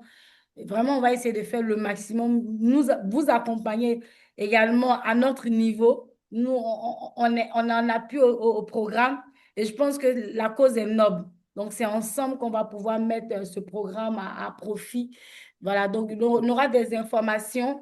Donc, les périodicités vous seront données dans pas longtemps. Je pense qu'on aura une rencontre avec docteur Kissi et professeur après. Mais bon, comme il dit, c'est une question il a juste fait le lancement. Avec Dr. Kissi, on fera les périodicités, on retrouvera les thématiques. Justement, en fonction des enquêtes, ça va nous permettre d'avoir les thématiques qui vont vraiment porter sur on va dire les vrais problèmes qu'il faut toucher du doigt ici. Et puis, on le fera. Vraiment, merci à tout le monde d'être venu. Merci à Madame la Présidente. Merci à Dr. Kissi. Merci à la conférencière. Merci à tous les intervenants qui ont parlé de façon taboue. Alors, cette plateforme, vraiment, c'est un endroit où on doit parler avec bienveillance. Donc, au-delà de ce canal sur lequel on est, on peut se parler sur la plateforme par moment, mais avec bienveillance. Vraiment, ce serait bien également. Et voilà, c'est ce que je peux dire pour finir. On se dit au revoir à la prochaine session. Et c'est enregistré. On va vous mettre le lien là en streaming pour ceux qui veulent réécouter ce qui a été dit tout à l'heure. Tout à l'heure, quand ça va finir, on va le mettre en lien pour que ça parte. La prochaine fois, on mettra par moment des sondages pour permettre d'améliorer. Vous pouvez nous donner les thématiques sur lesquelles vous voulez qu'on aborde. À chaque fois, on le fera comme ça. Mais comme c'était un lancement, ça n'a pas été fait ainsi. Et souvent, quand on le fera, après souvent 2 ou 3 sessions, le docteur Kissi nous dira, on enverra des certificats. Et il y a ce qu'on appelle le lien AIECO qu'on mettra. Généralement, ça va être fastidieux, mais je vous demanderai de le remplir parce que ça permet qu'après 3 sessions, vous recevez automatiquement dans vos adresses email les certificats de formation ou bien d'accompagnement. Si vous avez été, voilà, ça va permettre justement de pouvoir continuer à vous accompagner. Vous savez, ECHO est accompagné avec l'Université de New Mexico, donc ça permet, c'est aussi de la formation qui est ancrée dedans. Donc, ce serait bien que vous ayez vos attestations, surtout qu'il y a l'INSP derrière, qui est le Super Hub, donc c'est déjà signé par le directeur de l'INSP également, professeur Yavou. Merci, bonne session à tout le monde et à la prochaine fois. Et n'oubliez pas, demain, il y a une session à l'INFAS, qui est la clôture, et ça sera justement qui va parler des usagers en présentiel. Ce serait bien que vous veniez, comment mettre le patient aussi au cœur, mais quand on parle d'usager, ce n'est pas que le patient, c'est aussi le professionnel lui-même aussi. Donc, au revoir et bon après-midi à vous.